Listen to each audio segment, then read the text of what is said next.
सच्चे पातशाह बख्शो मेरी खता मैंने माना। तू बेअंत तेरा अंत न जाना।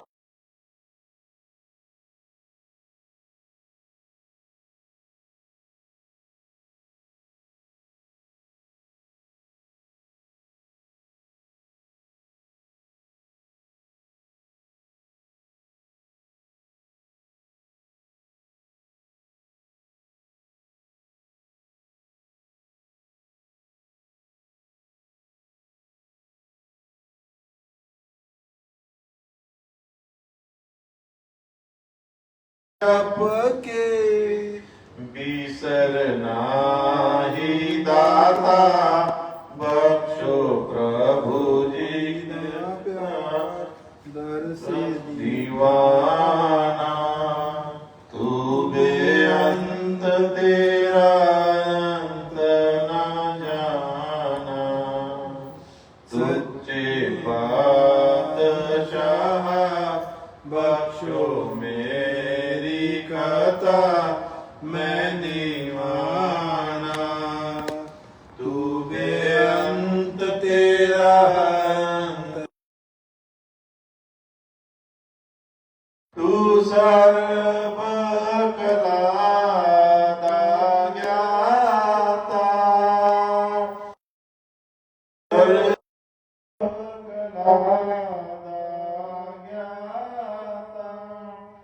भेद तेरा किसे न जाता। तू मेहरबान है तू दयावान है तुझसे आना। तू बेअंत तेरा अंत न जाना। तू बेअंत तेरा अंत न जाना। सच्चे पातशाह बख्शो मेरी कथा मैंने माना। तू बेअंत तेरा अंत न जाना। तू बेअंत तेरा अंत न जाना। जय जय गुरुदेव। जय जय गुरुदेव।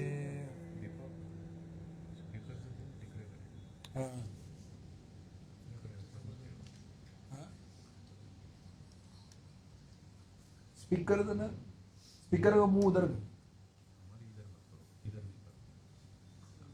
पीछे उधर ऐसा कर इसी का जग में गुरु समान नहीं दाता। जग में गुरु समान नहीं दाता। वस्तु अगोचर दई मेरे सतगुरु। वस्तु अगोचर दई मेरे सतगुरु। भरी बताई बाता बड़ी बताई बाता जग में गुरु समान नहीं दाता। जग में गुरु समान नहीं दाता। काम क्रोध कैद कर राखे। काम क्रोध कैद कर राखे। लोभ को लीनो ना खा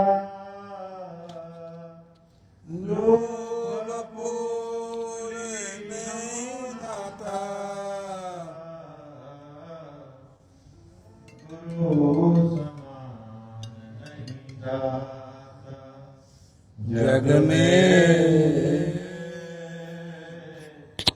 गुरु समान नहीं दाता। काल करे सो आज ही कर ले।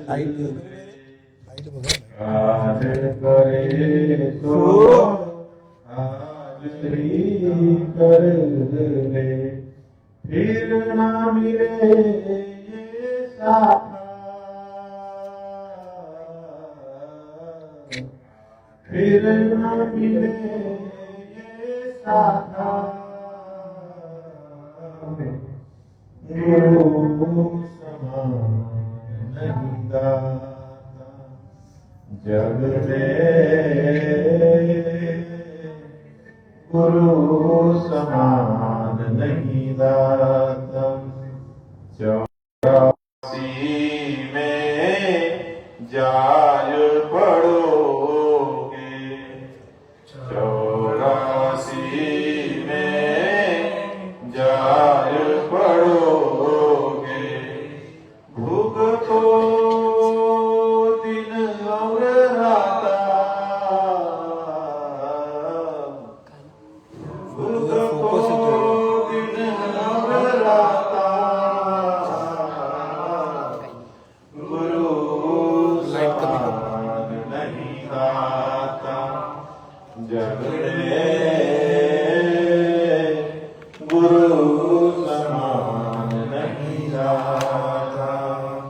शब्द पुकार पुकार कहत है। शब्द पुकार पुकार कहत है। कर ले संतन साथा,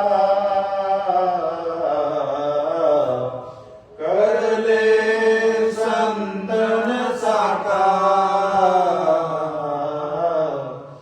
गुरु समान नहीं दाता। जग में गुरु समान नहीं दाता। सुमिर बंदगी कर साहिब की। सुमिर बंदगी कर साहिब की। काल नवावे माथा, काल नवावे माथा। गुरु समान नहीं दाता। जग में गुरु समान नहीं दाता। पर्दा खोलो मिलो सास, पर्दा खोलो मिलो सतगुरु से। पर्दा खोलो मिलो सतगुरु से। आओ लोक दयारा, आओ लोक दयारा। गुरु समान नहीं दाता। जग में गुरु समान नहीं दाता। कहे कबीर सुनो धर्मन। कहे कबीर सुनो धर्मन। मानो वचन हमारा, मानो वचन हमारा। गुरु समान नहीं दाता। जग में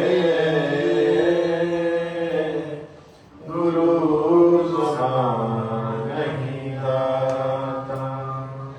कहे कबीर सुनो भाई साधो, कहे कबीर सुनो भाई साधो। मिट मिट जाए आता जाए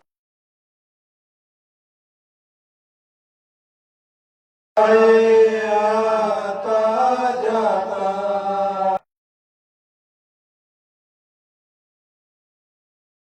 नहीं दाता जग में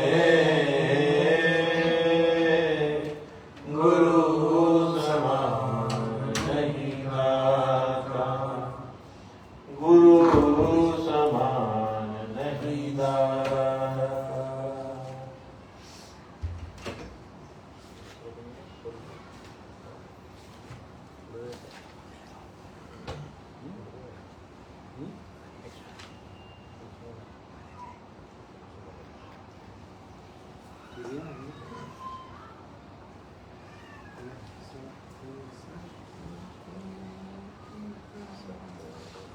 सत सत कोटि प्रणाम, सतगुरु तुमको प्रणाम।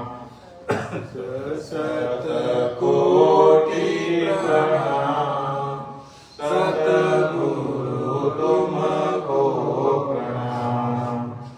आप ही मेरे मात पिता है, आप ही मेरे मात पिता है।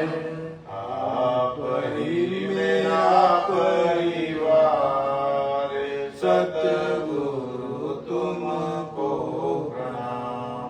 आप ही मेरा परिवार, सतगुरु तुमको प्रणाम।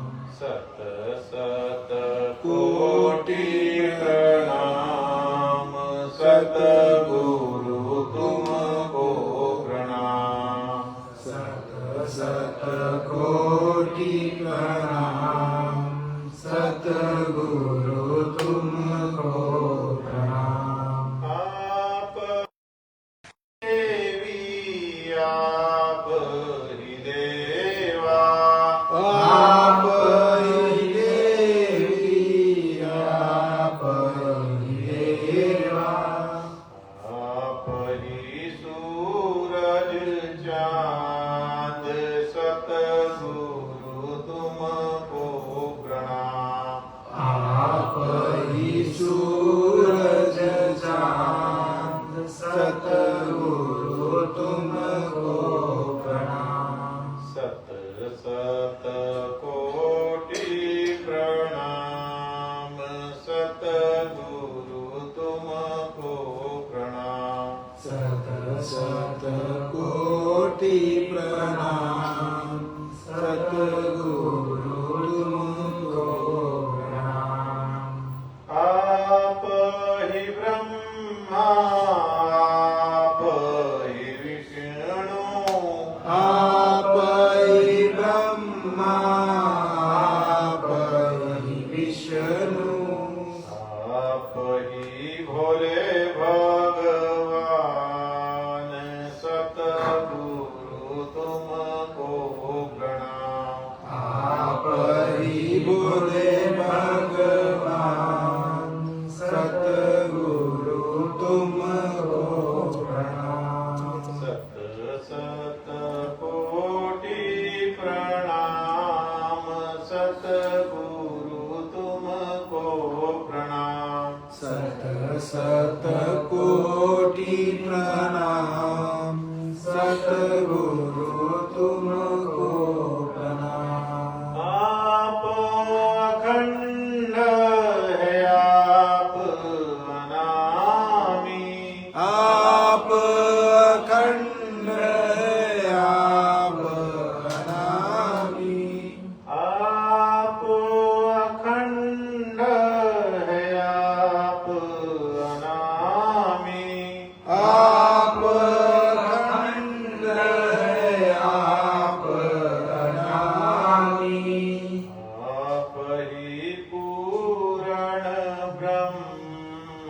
सतगुरु तुमको प्रणाम।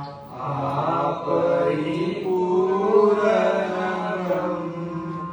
सतगुरु तुमको प्रणाम। सत सत कोटि प्रणाम। सतगुरु तुमको प्रणाम। सत सत कोटि प्रणाम। सद्गुरु तुमको प्रणाम। हमको घर पहुँचाना गुरुजी। हमको घर पहुँचाना गुरुजी। यही है तुम्हारा सुंदर काम। सतगुरु तुमको प्रणाम। यही है तुम्हारा सुंदर काम। सतगुरु तुमको प्रणाम। सत सत कोटि प्रणाम। सतगुरु तुमको प्रणाम। सत सत को प्रणाम। सतगुरु तुमको प्रणाम। कलियुग में जय गुरुदेव नाम बड़ा है। कलियुग में जय गुरुदेव नाम बड़ा है। सुमिर उतरो पार। सतगुरु तुमको प्रणाम। सुमिर सुमिर उतरो पार। सतगुरु तुमको प्रणाम। सत सत कोटि प्रणाम। सतगुरु तुमको प्रणाम। सत कोटि प्रणाम। सतगुरु तुमको प्रणाम। सत सत कोटि प्रणाम। सतगुरु तुमको प्रणाम। सत सत कोटि प्रणाम। सतगुरु तुमको प्रणाम। जय जय गुरुदेव।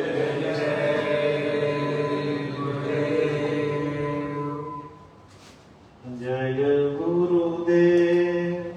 जय गुरुदेव।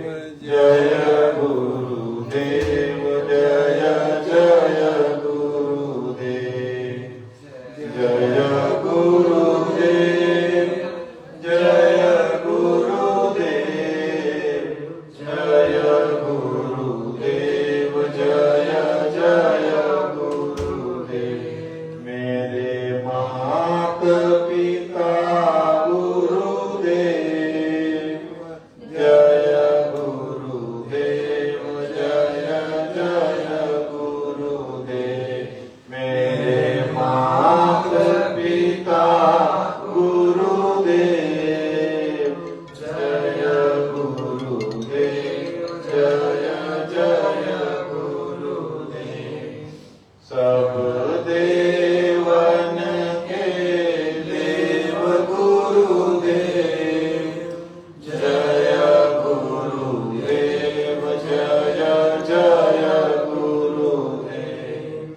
सब देवन के देव गुरुदेव। जय गुरुदेव। जय जय गुरुदेव।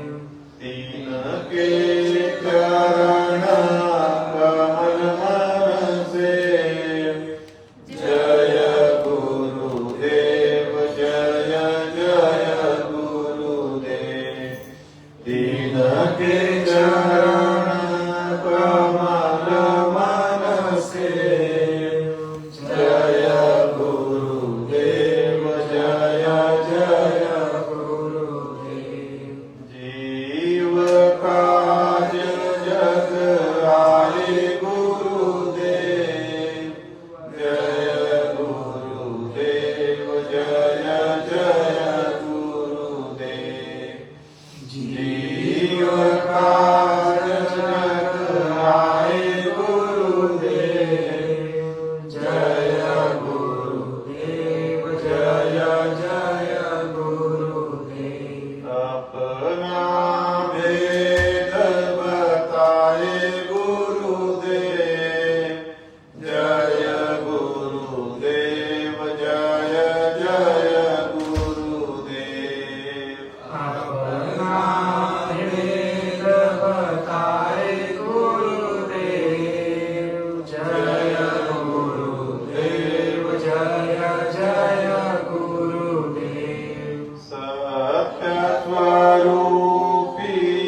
के शरण मेरे मन से।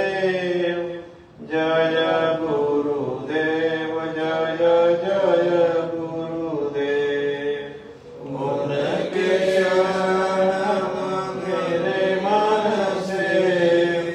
जय गुरुदेव जय जय गुरुदेव। जय गुरुदेव मेरे स्वामी गुरुदेव। जय गुरुदेव जय जय गुरुदेव। जय गुरुदेव मेरे स्वामी गुरुदेव। जय गुरुदेव जय जय गुरुदेव। जय गुरुदेव।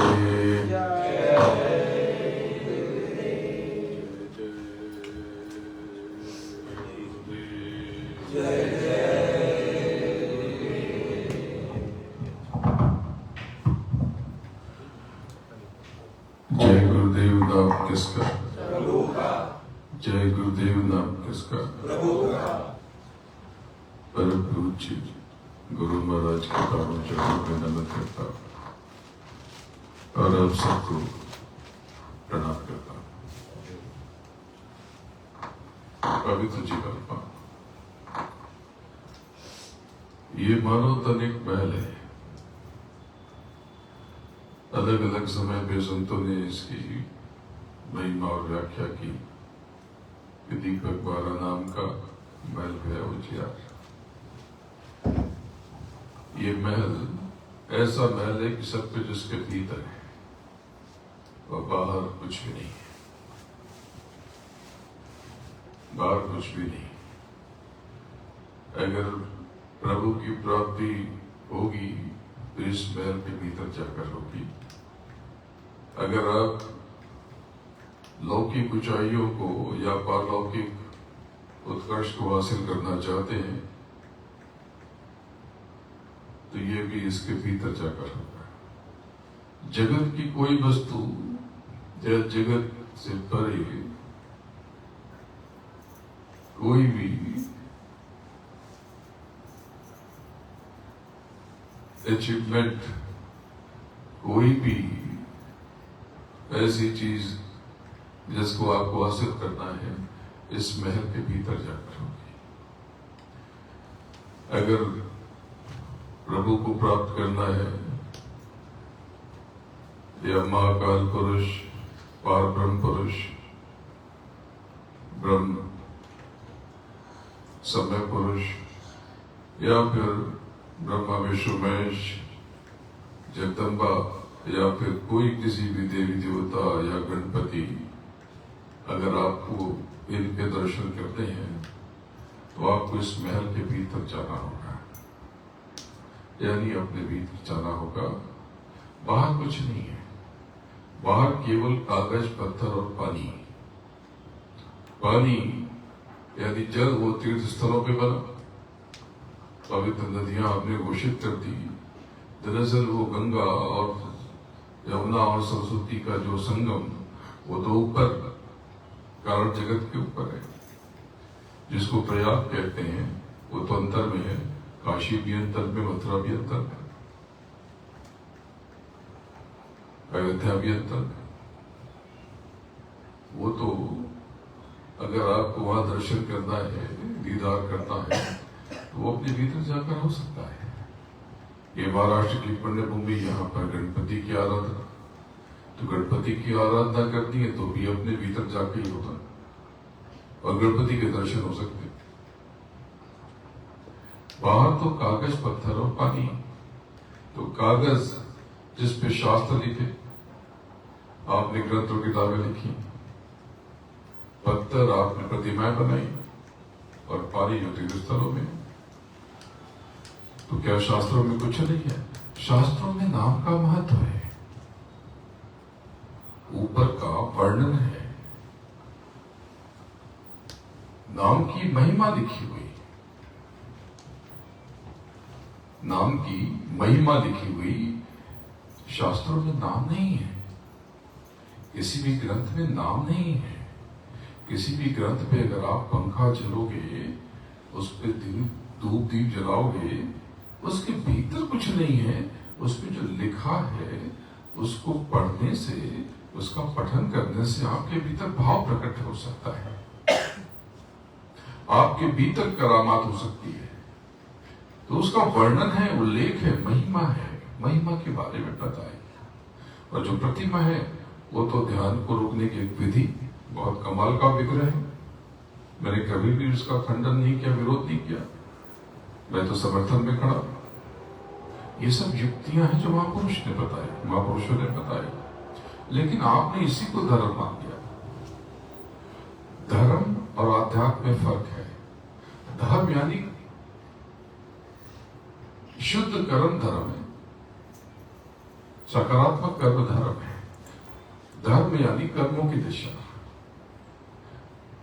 मानव धर्म, पारिवारिक धर्म, सामाजिक धर्म, राष्ट्रीय धर्म, पति का धर्म, पत्नी का धर्म, बच्चों का धर्म। धर्म यानी कर्मों की दिशा।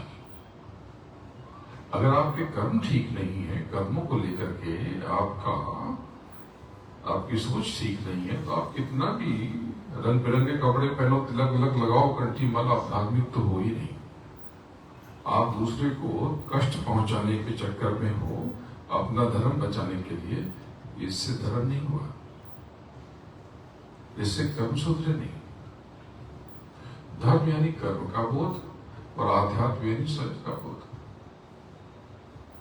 ये तो अपने भीतर जाकर होगा। तो बाहर कुछ नहीं, बाहर तो केवल कागज पत्थर पानी।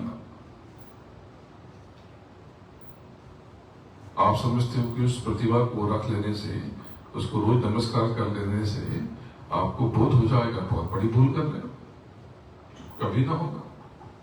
प्रतिभा को आप जेब में रख लो। बहुत से लोग लॉकेट बजा लेते हैं, गले में पहन लेते हैं, क्या होगा उससे? आपके भीतर जागृति नहीं है, आपके कर्मों की दिशा ठीक नहीं है, आपकी सोच में बीमारी है, तो रास्ता ना निकला। अगर आपको प्रभु को पाना या देवी देवताओं को पाना, स्वयं के भीतर देह में 7 चक्र है। जो पहला चक्र है वो मूल चक्र, मूलाधार चक्र, 4 दलों का एक चक्र। इसके स्वामी मां गणाधिपति कहे गए। तो अगर गणपति के दर्शन करने हैं, ये गणपति क्या है ये समझना है,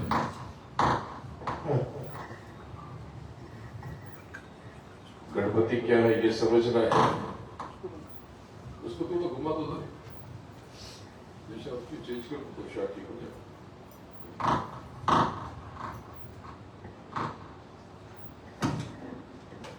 तो आप अपने भीतर जाकर के, आप अपने अंदर जाकर के आप उनका दीदार कर सकते हैं। अपने भीतर जाकर के आप सारा भेद देख सकते हैं। तो जो गणपति कहते हो, गणपति यानी इंद्रियों के अधिपति, इसी को कहते हैं दशरथ होना और दशरथ के पुत्र नाम। तो ये जो मूलाधार चक्र है, ये 4 दल का चक्र है। तत्वयान की धरती भूमि, रंगपीठ कह लो, जो भी कह लो। तो जो योगी यहां पर साधना करते हैं, तो यहां पर ध्यान लगा करके, तो इससे बहुत सारी चीजें हो जाती। आपको जगत की बहुत सारी चीजें मिल सकती हैं। अगर भूल चक्र की साधना कर ली जाए तो बहुत सी सिद्धियां हासिल हो जाती। पर ध्यान रखना, संत मत में, नाम योग में इसको इस भेद में पढ़ा ही नहीं जाता, क्योंकि आप सिद्ध हो जाओगे प्रसिद्ध हो जाओगे, किसी को संतान दे दोगे, किसी को धन दे दोगे, लेकिन अगर आप में दिशा नहीं है तो वो नरकों में चला जाएगा, कर्म नहीं सुधरे और आप भी चले जाओगे घर तक। तो यहाँ के स्वामी गणपति,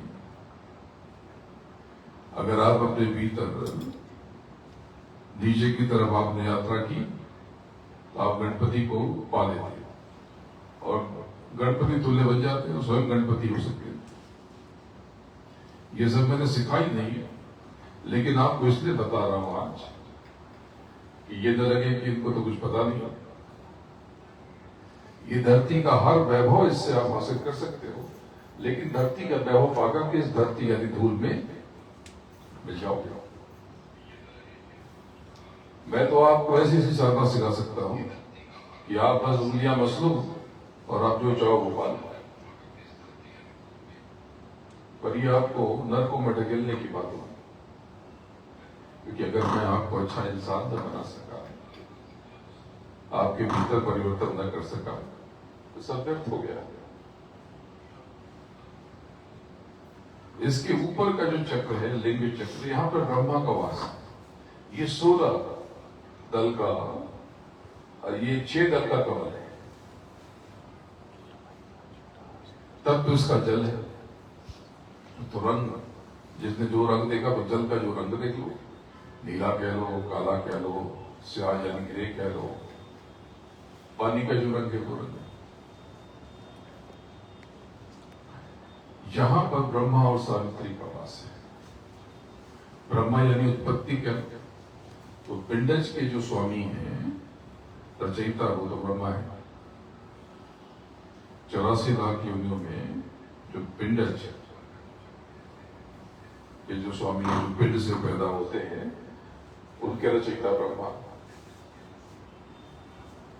यहां पर जो योगी हैं वो अंग की साधना करते हैं। अंग,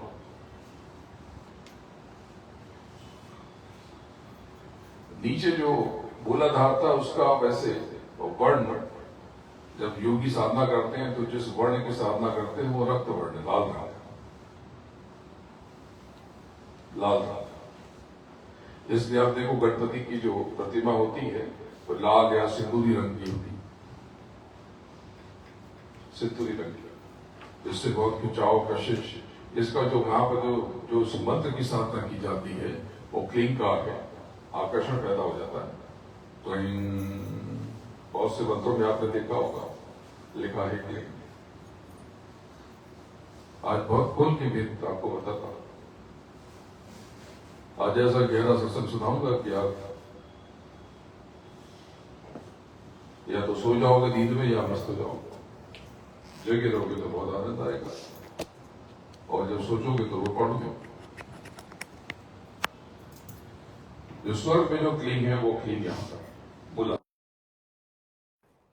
सबसे नीचे की प्रथम देवता कहते हैं, तो प्रथम चक्र है। हिंदू जब कोई भी शुभ काम करते हैं तो कहते हैं कि प्रथम देवता गणपति। गणपति पूजन यानी गणेश पूजन हुआ, श्री गणेश कर लिया, यानी गणेश पूजन कर लिया, यानी आरंभ हो गया। तो गणपति आरंभ के देवता, मूलाधार, 4 कमल दल। लेकिन ये शक्ति ऊपर से ले रहे हैं, तो कहां से ले रहे हैं? ये शक्ति ले रहे हैं लिंग चक्र से। लिंग चक्र को अलग अलग नाम से पुकारते हैं। स्वाद चक्र भी कहते हैं, स्वाद यानी रस, शुक्र, या ब्रह्मा और सावित्री का वास। तो जो योगी यहां पर अंग, वो सुनने में ओंग लगता है, दरअसल ओंकार तो ऊपर कारण जगत है।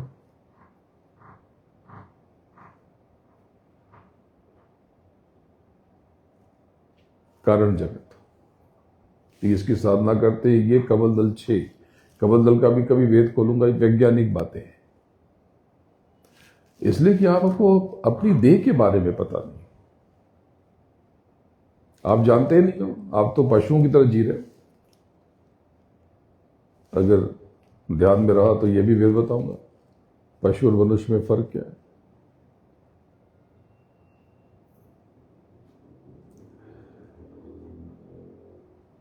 तो ये ब्रह्मा बैठ करके जो शक्ति ले रहे हैं ऊपर से ले रहे हैं विष्णु से, और विष्णु बैठे हैं ऊपर अष्टकमल दल पे, यानी नाभि पर, लक्ष्मी के साथ, अपनी अर्धांगिनी अर्धचेतना लक्ष्मी के साथ।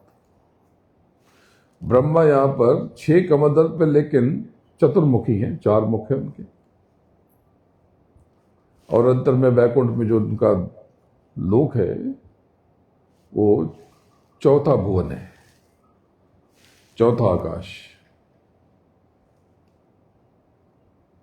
चौथा आकाश। विष्णु नाभि चक्र पर बैठे, अष्टकमल दल पर। ब्रह्मा के चक्र पर जो वहां का जो बीज है वो अंग, ओम समझते हैं, एक ध्वनि गुंजित टूटती हुई ध्वनि। अगर ओम टूट रहा है तो ठीक है, लेकिन लंबा ओम है ओंकार, तो वो ओंकार अलग है, वो प्रणव है, और वो कारण जगत का स्वर है जो बादलों की कड़क और पखावत यानी बदंग से प्रकट हो रहा।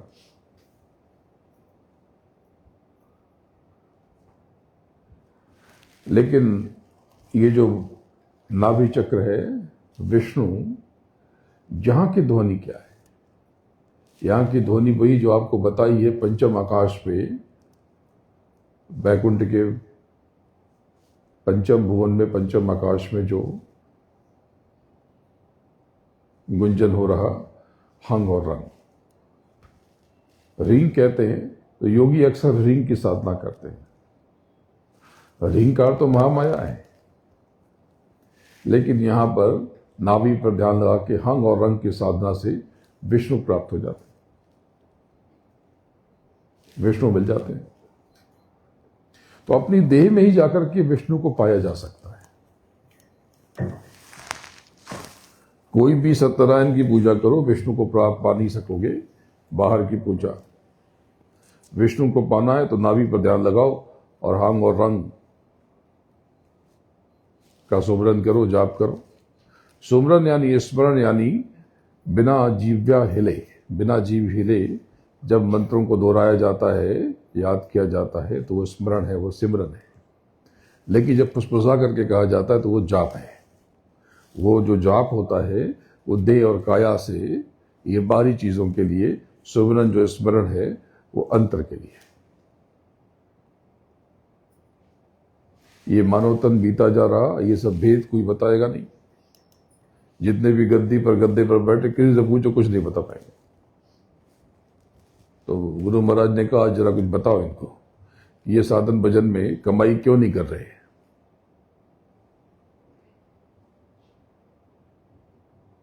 तो ये क्यों नहीं कर रहे अभी बताऊंगा। तो ये विष्णु किससे शक्ति ले रहे हैं? ऊपर महादेव से शक्ति ले रहे हैं, जो इसके ऊपर हृदय चक्र में बैठे, यानी बैकुंठ के जो छठे आकाश में बैठे।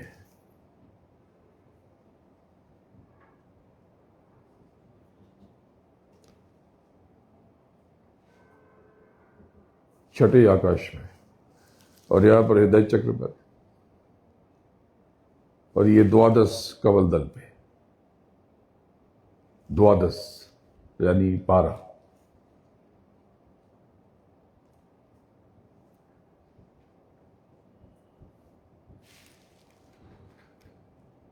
गौरी के साथ आप पार्वती के, पार्वती पाषाण से बनी, पर्वत से बनी, नाम पार्वती, ये नाम बना। मूल नाम उनका गौरी था, गौरी। ये सबसे ऊपर है, यानी विष्णु भी जो शक्ति लेते हैं, ताकत लेते हैं, वो महादेव से लेते हैं, इसीलिए इनको महादेव कहते हैं। सभी देवों में ये सबसे ऊपर है। नीचे ब्रह्मा और विष्णु। आप कहां बैठे हो? आप यहां बैठे हो, ये देखो, दोनों आंखों के मध्य। और विष्णु कहां बैठे हैं? आपके नीचे। बात समझते हो? शंकर कहां बैठे हैं? वो नीचे। जगदम्बा कहां बैठी? अभी बताऊंगा, वो भी नीचे। लेकिन यहां आपके भीतर ही आपका प्रभु बैठा है। वो कहां बैठा है? इस सबके ऊपर। आपको अपना ही परिचय नहीं है। मैं इसीलिए तो बार बार कहता हूं कि मेरा परिचय क्या करोगे लेकर के, अपना तो परिचय लो पहले। मेरा परिचय तो क्या करोगे लेकर के? जिस दिन मेरा परिचय लोगे, हैरान रह जाओगे, रो पड़ोगे, सर पीटोगे हो जाने के बाद। भाई परिचय क्यों दूं? कुछ लेने आया हूं आपसे। मेरा भेद न कोई पावे, मैं ही कहूं तो कहन में आवे। कोई दुकान थोड़ी चलाई है मैंने, ना बुलाता हूं। वो तो अचानक से मौज हो गई मालिक की। तो बच्चे ने कहा कि वहां से आए हैं, आना है, तो मैंने कहा तो और लोगों बुला लो। मालिक की मौज हो गई। मालिक ने कहा कि इनको भेद बताओ आज।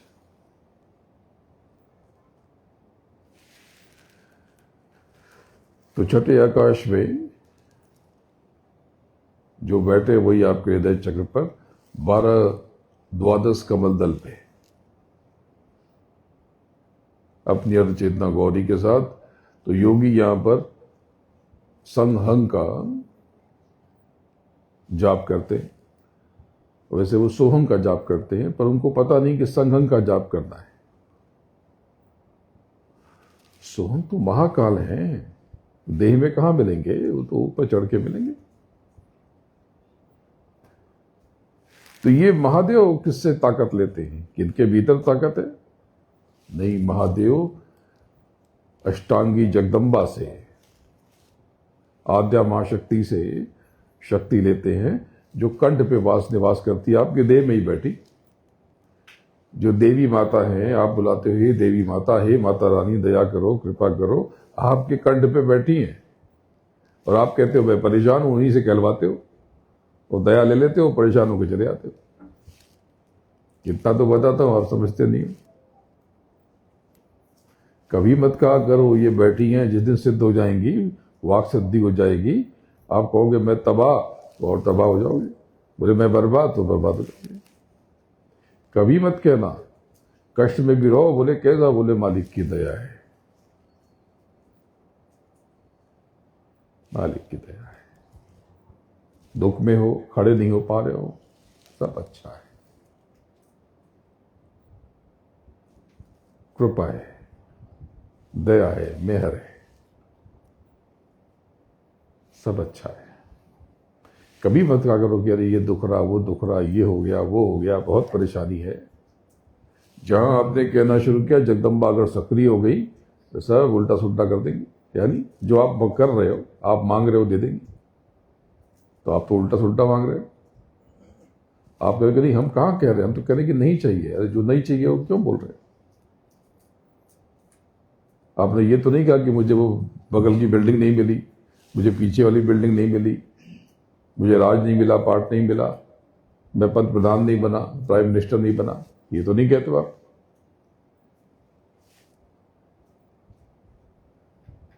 तो ये भी तो आपको नहीं चाहिए। चाहिए तो बोलो चाहिए।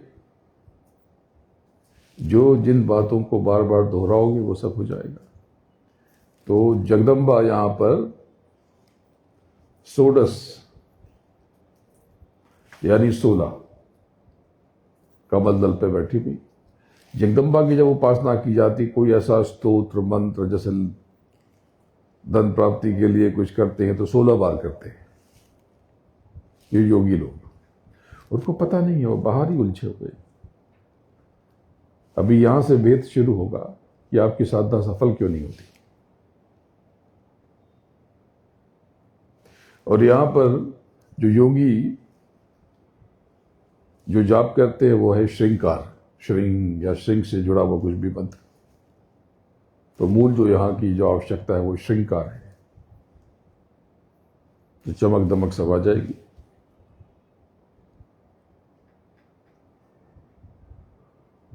लेकिन आपने प्रारब्ध में अगर नहीं है, आपने सेवा नहीं की है, तो काला धन आ जाएगा, आप भोग नहीं पाओगे। दागिने बहुत हो जाएंगे लेकिन पहनने का अवसर नहीं मिलेगा, बैंक के लॉकर में रखा रहेगा। पैसा बहुत होगा, छुपा कर रखना पड़ेगा कि छापा न पड़ जाए, कोई लूट न ले। जो प्रारब्ध में है आपके, वो तो कोई छीन ही नहीं सकता। और प्रारब्ध कैसे होगा? वो सेवा से। तो यहां पर जगदम्बा बैठी है कंठ में, ये देखो यहां पर, ये कंठ चक्र है। इसके ऊपर है आज्ञा चक्र। आज्ञा चक्र की नीचे की जितनी भी साधना, उपासना, उपाय, प्रयोग जो कुछ भी है, ये सब आपको नीचे अटकाएंगे और ऊपर जाने में आपको रोकेंगे। अगर आप आज्ञा चक्र के नीचे का अभ्यास कर रहे हो, इसीलिए मैंने आपको नहीं सिखाया। मैंने कभी नहीं कहा कि नाभि पर ध्यान लगाओ, मूलाधार। मैंने भेद बताया आपको कि आपको पता तो रहे कि जो आपके सामने बैठा जो बता रहा उसको सब मालूम है। तो साथ में ये भी कहता हूं करना मत, मैंने कहा नहीं, आपको न निर्देश है न आदेश। आज्ञा चक्र से नीचे का जो भी अभ्यास करोगे वो सब आपको जगत में ही उलझाएगा और यहीं पर आपको निहत्ता छोड़ देगा, लाचार, बेबस। और आप यहीं पे जीवन टेढ़ा मेढ़ा जियोगे और मर जाओगे, और फिर यहीं पैदा होगे, यहीं पड़े रहोगे।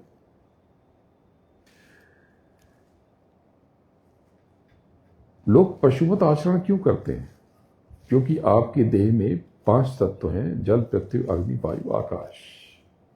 जहां आकाश से रिश्ता कम होगा वहां पे व्यक्ति पशुवत आचरण करने लगेगा। या उसके आसपास ऐसे लोग होंगे जो ध्यान नहीं करते, मेडिटेशन नहीं करते, अपने भीतर नहीं जाते, तो अपने भीतर न जाने से आकाश तत्व क्षीण हो जाता है और आप में और पशुओं में कोई फर्क नहीं रहता। इसलिए मैं बार बार कहता हूं कि दोनों आंखों के मध्य कुछ देर बैठने की आदत डालो। ये जो दोनों आंखों के मध्य का जो स्थान है, ये सूरत का घाट है, आत्मा का दरवाजा है, द्वार है। यहां पर दस्तक देना है। यहां पर दस्तक दे करके देते रहो, देते रहो, देते रहो। बड़े से बड़ा संकट आए, क्षण में उसका हल निकल आएगा।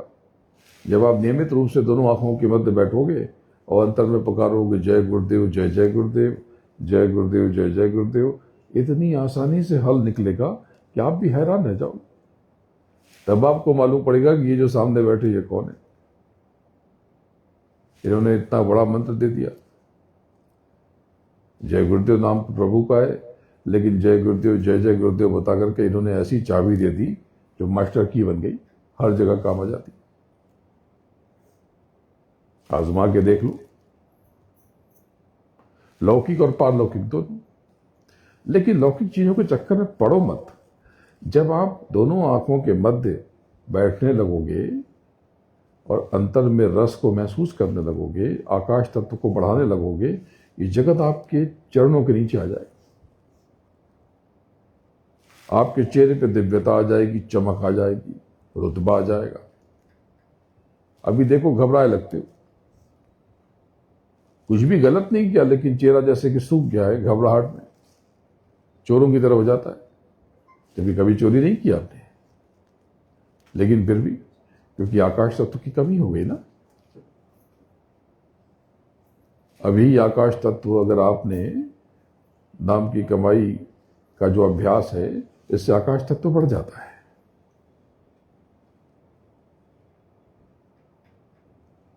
आकाश तत्व बढ़ जाता है। तो इस भेद को समझो कि दोनों आंखों के मध्य में जो चक्र है, आज्ञा चक्र, इसके नीचे का जो भी क्रियाकलाप अभ्यास है आपको साधन भजन में सफल होने नहीं देगा। अगर आप जगत को भी हासिल करना चाहते हो तो यहां से ऊपर का अभ्यास करो, यहां से ऊपर का अभ्यास करो। इतना सहज सरल तरीका। अरे जगत में मालामाल होना है ना, ये भी बताता हूं। खूब सेवा करो, अपनी कमाई का 10वां 20वां 50वां हिस्सा अर्पित कर दो परमात्मा के लिए। देखो तुम्हारा कोई काम रुक जाए थोड़े समय के बाद तो कह देना, तुम्हारे सारे काम बनने लगेंगे, लौकिक भी पारलौकिक भी। अंतर में उस मालिक का, प्रभु का पूर्ण अनुभव करोगे। अभी तो भेद बताया नहीं, अभी तो आपको यही बताया कि ये आपको सचखंड जाना है, सत्यलोक। लेकिन सत्यलोक में जब आप जाओगे तो वो जो सत्य है, सार है, जो गुरु है, सदगुरु है, यहीं से रास्ता खुलेगा। मूल धाम तो अनामी है। अभी आज पहली बार बता रहा हूं, सुराग वहीं से है, रास्ता वहीं है। बस इतना सा बता दिया। ये आपका गुरु सदगुरु आपको पहले आपके लोक ले जाएगा और फिर वहां से वो पूर्ण बना देगा आपको।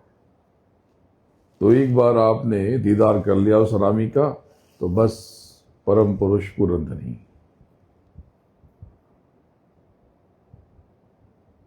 परम पुरुष पुरंदरी।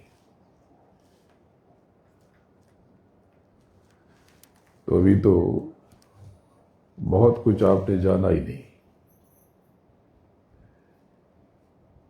ये जिनको आप समय पुरुष कहते हो, ये अपनी माया के साथ, यहां पर इनकी माया, और इनके ऊपर जो ब्रह्म पुरुष है वो ब्रह्म की माया, उसके ऊपर जो पार ब्रह्म पुरुष है उनकी भी माया है,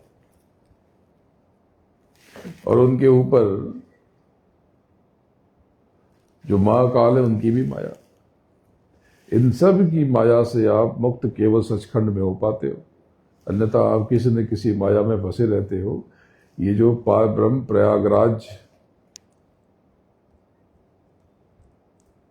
त्रिवेणी संगम, इसके ऊपर जो स्थान है, जो महाशून्य का गलियारा बताया गया, वहां कम माया है।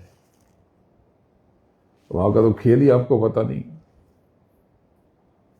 जबकि वहां पर चेतना पूरी शक्ति के साथ और पूरे पूर्ण प्रकाश के साथ, लेकिन फिर भी उस तिमिर खंड में फंस जाती है। तो तिमिर खंड में केवल आपका गुरु सदगुरु आपकी मदद करता है। ये जब अंतर में आप उतरोगे तो आप सब समझ जाओगे। देखो प्रेमियों, समय बहुत विचित्र आ रहा। ये जो कुछ देश में चल रहा, संसार में चल रहा, ये सब आपको बता दिया गया था। आगे इससे भयानक समय आने वाला। ये जो बातचीत हो रही, आगे जाके सब हवा निकल जाएगी, देख लेना। सब कह दिया। ऐसा को राम अभी तो कुछ नहीं, आप देखते जाओ। अपनी जरूरतें कम रखना, जितनी जरूरतें कम होंगी उतने आनंद से रहोगे। और कोई चिंता मत करना, बहुत समाचार, बहुत खबर मत देखा करो। अंतर में जब मौका मिले तो सूरत के घाट पे बैठ जाओ, गुरु महाराज का स्मरण करो, सदगुरु का सिमरन करो, आनंद से रहो। प्रेमियों, आप उनका हाथ थामे रहोगे, आप गुरु महाराज का, सदगुरु का दामन थामे रहोगे, तो संसार में तो आग लगने वाली है, विस्फोट होने वाला है, पर मैं आपको वचन देता हूं कि आपको कुछ भी नहीं होगा। कुछ भी नहीं होगा। आप मजे में रहोगे। हाँ, थोड़ी दिक्कत ना हो, इसके लिए पूरे बरस का राशन पानी रख लेना, 6 महीने 4 महीने, जितनी जगह हो स्थान घर में। ऐसा नहीं कि घर में जगह ना हो और आपने 2 बोरा चावल गेहूं लाद लिया, ऐसा मत करना। कोई घबराने की जरूरत नहीं। अरे तुम विश्वास रखना, संसार में कुछ भी कमी ज्यादा हो, आपको कमी होगी तो उसकी पूर्ति वो करवाएगा। आप कहाँ परेशान होते हो? आप आनंद से रहो। दुनिया को आराम में रहेगी और आप मस्त आराम में रहोगे। देख लेना, आप आराम में रहोगे, दुनिया को आराम में रहेगी। तो ये तो खैर ठीक है, बहुत लोभ में मत पड़ना कि मैं ये ले लूं तो ये बढ़ जाए। बहुत से लोग मुझे फोन करते हैं, अरे अब चांदी ले लूं क्या, सोना ले लूं क्या कहाँ पैसे लगाऊं? गजब बात करते हो, ये सब मुझसे क्यों पूछते? मैंने तो आपको पहले दिशा बता दी, लेकिन एक और दिशा बता दी कि जो आपके प्रारब्ध में नहीं है वो नहीं मिलेगा। अगर आप कुछ पाना चाहते हो, खूब दो, सेवा करो। जितना आप परमार्थ में अर्पित करोगे उतना बड़ा अपना प्रारब्ध का निर्माण करोगे। आप सब यहां बैठे हो, आपने जो भी परमार्थ के लिए जब भी सेवा का भाव जगा होगा, आपने अपना जीवन बेहतर पाया होगा, जीवन बेहतर पाया होगा। अब आप कितना जानते हो नहीं जानते हो, लेकिन मेरे नजदीक से जो लोग देखते हैं मुझे, वो खुद जानते हैं कि मैं खुद बहुत सेवा करता, जो है मैं सब बांटने को तैयार रहता हूं। मुझे खबर मिलती है कि वो तकलीफ में, मैं उसको दे आओ, वो तकलीफ में उसको दे आओ, वो तकलीफ में उसको दे आओ। कभी आप पूछते हो कि क्या करूं, तो मैं कहता हूं उसकी स्कूल की फीस भर दो, भर सको तो, उसका दवाई का बिल दे सको, दे सको तो। सेवा खूब करो, आपके हृदय में संवेदना हो। भोजन करने बैठे हो, कोई भूखा आ जाए, पूरा भोजन दे दो, पानी पी के रह जाना, आपको भूख भी नहीं लगेगी। आपका भोजन मैं भर दूंगा आपके पेट में, आप चिंता करने की जरूरत नहीं है। आप तो बस नाम की कमाई करो। ये मानव तन बीता जा रहा, अगले 50 सालों के बाद में यहां बैठे हैं, इसमें से अधिकतर लोग नहीं रहेंगे, तो जो बच्चे हैं वो कुछ रह जाएंगे। क्यों? क्योंकि 50 सालों में जो 50 के हो तो 100 के हो जाएंगे, तो रहेंगे क्या? रह तो सकते हैं पर रहेंगे नहीं। और जो 40 के वो 90 के हो जाएंगे, तो वो भी रहेंगे क्या? रह तो सकते हैं पर रहेंगे नहीं। क्योंकि आपके सामने जो 70-72 वाले, उनको आप बुजुर्ग कहते हो, उसमें से कईयों के बुजुर्ग जा चुके। मेरी खुद की ये जो देह पैदा हुई, इसके जो वो भी चले गए 70-75 में। तो बात ऐसी है कि सबको जाना है। जो 25 साल का बच्चा है, बच्चे वो 75 के हो जाएंगे, सब खत्म हो जाएगा। कबीरा ये मुर्दों का गांव, सब मरते हैं। और मनुष्य नहीं मरते, ये सूरज चांद भी मरते हैं, ये पूरी आकाश गंगा और ये पूरे अंतरिक्ष सब मर जाता है। ये जो प्रलय होती है ऊपर तक, ये नित्य प्रलय तो रोज हो रही श्मशान में, कब्रिस्तान में। ऊपर ब्रह्म पे प्रलय और महाकाल पे महाप्रलय। जब सब कुछ ब्रह्म पे कारण जगत पर सिमट जाता है तो प्रलय होती है, और जब सब कुछ भौर गुफा पे सिमट जाता है तो महाप्रलय होती है। महाप्रलय। कुछ चीजों का ध्यान रखना, उल्टा न सोचना, न बोलना, निराश मत होना, उदास मत होना। बस आप भरोसा करना और अंतर में कहना कि मेरा सदगुरु मेरे साथ है, मेरा बुरा नहीं हो सकता। ये विश्वास रखना और खुद को किसी भी आपत्ति में, किसी भी विपत्ति में परिस्थिति उल्टी हो जाए तो समझना कि दया हो रही, क्योंकि वो तैयार कर रहा। सच्ची बात यह है, ये जो कष्ट आते हैं ये दरअसल आपको मजबूत बनाने के लिए आते हैं। अगर आपका पैर में आराम दे दूं और सीधा रख दूं 6 महीने के लिए, तो पैर तो खराब हो जाएगा।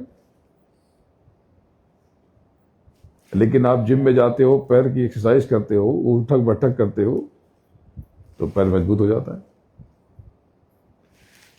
जो बड़े बड़े भार को, बोझ को उठाते हो, बहुत पीड़ा होती है, तकलीफ होती है, लेकिन 2 महीने में कितने सुंदर हो जाते, शरीर कितना बढ़िया हो जाता है।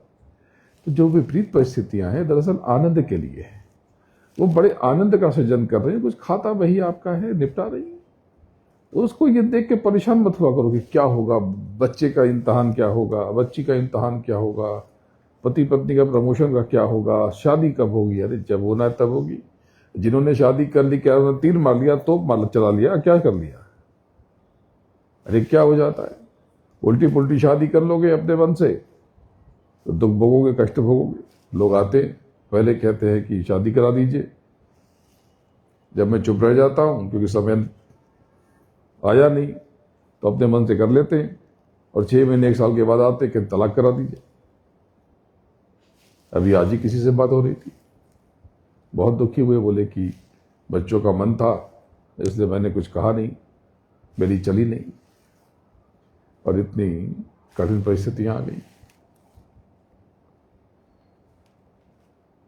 इस तरह की चीजें तो कितनी आपके आसपास हैं, फिर भी कहते हो, परेशान होते हो।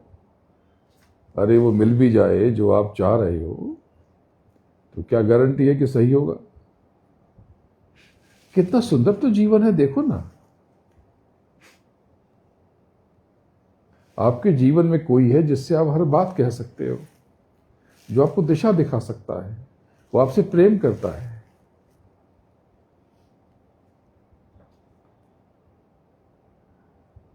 सूक्ष्म रूप से आपको गोद में बिठाए हुए, आपका आलिंगन किए हुए, आप सुरक्षित हो छतरी में, कितना आनंद तो है।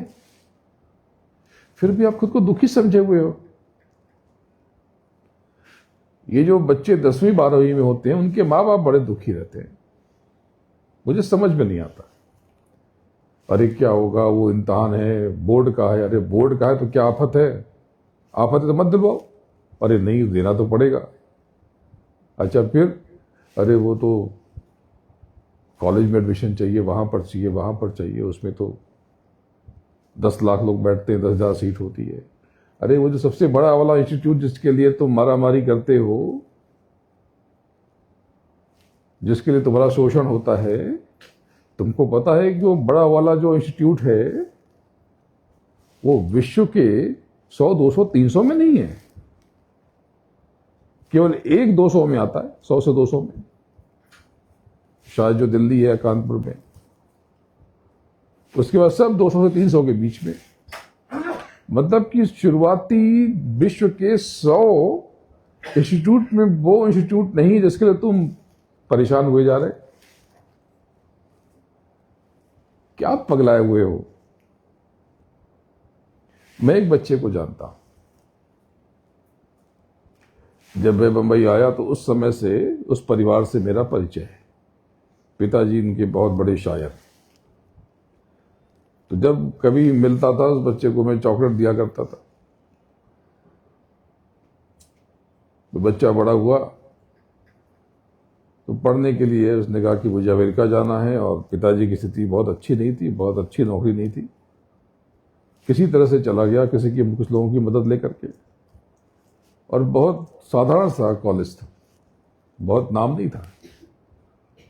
और पढ़ाई कौन सी? मास कम्युनिकेशन, यानी जो इसको पत्रकारिता कहते हो, यहां पर बोलचाल में। पिताजी बहुत नाराज, मुझसे कहा तो मैंने समर्थन किया, तो मुझ पे भी चढ़े रहते थे कि आपने मिसगाइड कर दिया।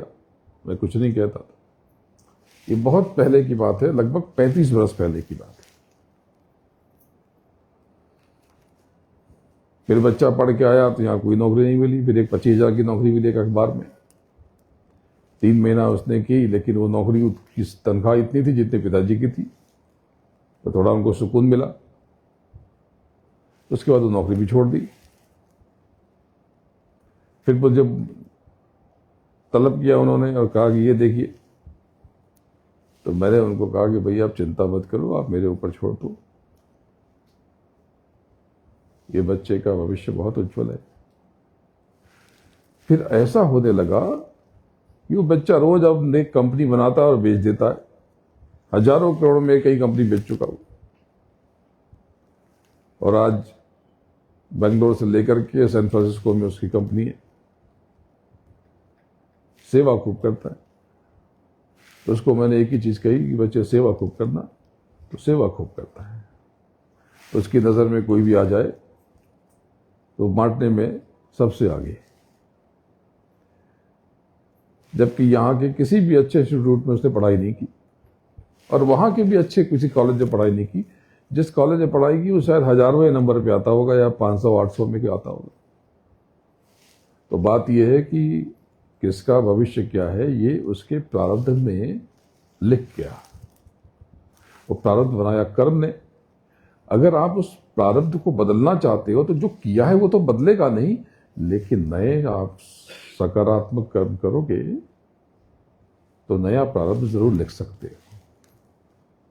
तो जो कुछ पिछला हो गया उसने तो आपको लिख दिया, आपको अमीर बनाया, गरीब बनाया, अच्छा बनाया, बुरा बनाया, संघर्ष दिया, आराम दिया। लेकिन अगर आप आगे के लिए और बेहतर जीवन चाहते हो, सेवा खूब करो, सेवा का भाव रखो। घर में भोजन बनता है, मैं बार बार कहता हूं एक व्यक्ति का भोजन और बना दो, पहले उसको खिलाओ फिर खुद खाओ। देखो कैसे स्थितियां बदलती हैं, परिस्थितियां बदलती हैं। और ज्यादा लोग खाने वाले आ जाएं तो सब खिला दो। आप खिचड़ी बना के खा लेना, पानी पी के सो जाना। आप करके तो देखो, कोई बुरी चीज नहीं सिखा रहा, किसी का कुछ हड़पने के लिए नहीं कह रहा, देने के लिए तो कह रहा हूं। और कहां कह रहा हूं कि राजपाट दे दो, घर मकान दे दो, ये तो कहा ही नहीं मैंने। मैं तो एक सीमा में रह करके जो बेहतर सको वो करने की कोशिश करो। आपका जीवन आपके हाथ में है। कभी भी ये परेशान मत हो क्या होगा बच्चों का। आप परेशान होकर कुछ कर सको तो कर लो, और सबको इंजीनियर डॉक्टर बनाओगे तो बहुत सारे संसार में काम पड़े, वो कौन करेगा। हो सकता है वो बेहतर बनना चाहता हो और आप पीछे पड़ के उसके लिए आप बाधा पैदा करते हो। उसे खिलने दो, फलने फूलने दो, मुस्कुराने दो। जो उसके भीतर की क्षमता है उसे निखर के आने दो। सब में प्रभु बैठा है और सब में कोई ना कोई गुण है, आप सब में भी है। बस आप सबको अवसर नहीं मिला उस गुण को निखारने का। तो बच्चे के लिए तो आप हो ही, तो बच्चे का जीवन अंधकार में तो हो ही नहीं सकता, क्योंकि आप हो इतना सोचने वाले, इतनी मेहनत कर ही रहे हो। उसको निखरने दो और थोड़ा संघर्ष में भी रखो। वो बोले कि टैक्सी जाना, तो बोलो नहीं बस से जाओ।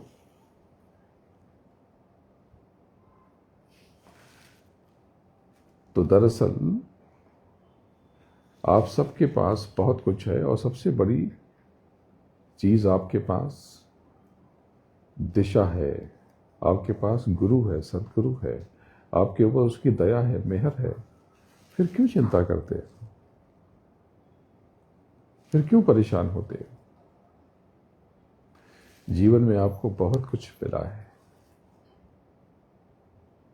बहुत कुछ मिला है, लेकिन वही मिला है जो आपने बोया है। और बेहतर चाहते हो, नए बीज बो, नए बीज रोपना शुरू करो। लोगों की खूब सेवा करो, सहज रहो, मीठा बोलो, अच्छा बोलो, कड़वा मत बोलो, जहरीला मत बोलो। सच अगर कड़वा हो तो मत बोलो। सच सुनने से किसी को दुख होता है, पीड़ा है। ये मत कहा करो कि मैं तो सच बोलता हूं, किसी को बुरा लगे या भला लगे। विश्वास से भरे रहो, अंतर में मजबूती से रहो कि मेरा सदगुरु मेरे साथ है, मेरा मालिक मेरे साथ है, मेरा कुछ भी बुरा नहीं हो सकता। आप विश्वास करो कि आपका बाल भी बांका नहीं होगा, आपको गर्म हवा भी नहीं लगेगी। बोलो जय गुरुदेव। चलो आप तो सब लोग दोनों हाथ फैला लो, और आपको जो भी कष्ट है उसके लिए प्रार्थना करो कि ये मेरे कष्ट, ये कोई कष्ट नहीं है, मैं बड़े आनंद में हूं, और ये जो छोटी मोटी उलझने हैं बस मालिक तेरी दया से ये खत्म हो जाएंगी। सब राह निकल रही है, आगे भी निकलती रहेगी। ये मत कहना कि मैं बहुत परेशान हूं, ये कहना कि सब बहुत अच्छा है, ये थोड़ी जो उलझने हैं, शादी ब्याह नौकरी चाकरी, इसमें भी दया हो जाएगी, आराम हो जाएगा।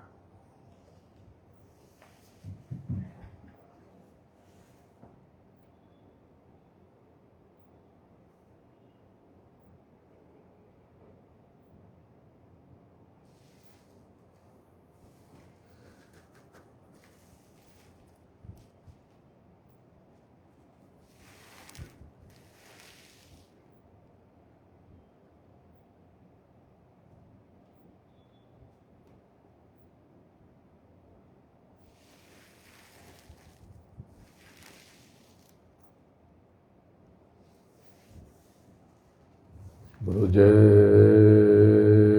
गुरुदेव, जय जय गुरुदेव। जय गुरुदेव नाम किसका? जय गुरुदेव नाम किसका? गुरु महाराज के चरणों में नमन करता हूँ और आप सबको प्रणाम करता हूँ। जय गुरुदेव, जय जय गुरुदेव।